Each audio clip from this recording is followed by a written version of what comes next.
Look sense salon থেকে এটা কে বের হইছে? এই কে এটা?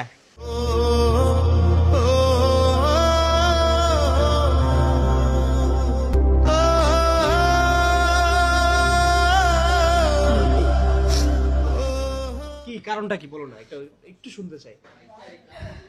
মানে ওই যে ওরা টুকাই টুকাই করে বলতো না, ওটা আমার শুনতে খুব খারাপ লাগতো তাই।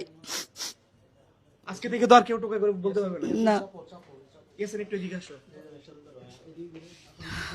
দেখেন একটা মানুষ, এই মানুষটার প্রতি কতটুকু ভালোবাসা থাকলে, বিশেষ করে আমার নিজের নিজের চোখে পানি চলে আসতেছে।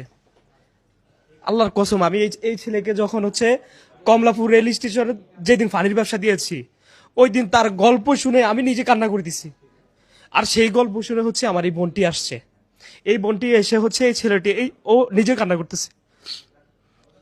আমি আমি জানি না আসলে আমি কি বলবো, বিশ্বাস করবেন না। আল্লাহ, এটা সব হচ্ছে আল্লাহ, উপরে আল্লাহর ইচ্ছা যে ইয়াসিনকে হচ্ছে আমি এখান পর্যন্ত আনতে পারছি। এই যে আমার এই বোনটা ওর গল্পটা শুনে যখন এই ছেলেটার পাশে দাঁড়াইছে, আপনারা সারা বিশ্বের মানুষ হচ্ছে ওর ভিডিও দেখছেন, ভিডিও দেখার পরে কিন্তু আজকে আমরা এতটুকু পরিবর্তন তার জন্য নিয়ে আসতে পারছি। আর হয়তো আমার অনেক ভাইয়েরা এতদিন ভিডিও দেখে বলছে কি আমি নাকি বিউ ব্যবসা করি। ভাই, এই ছেলেটা যদি কিছুটা পরিবর্তন করে যদি মনে করে যে আমি বিয়ে ব্যবসা করি, তাহলে ভাই আপনারা আমাকে বলেন, সমস্যা নাই।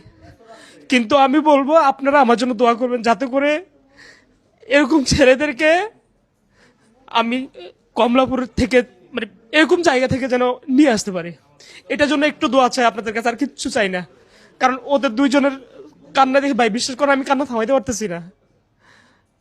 ওকে এই যে একটু আগে বললো ওকে সবাই টোকাই টোকাই বলতো,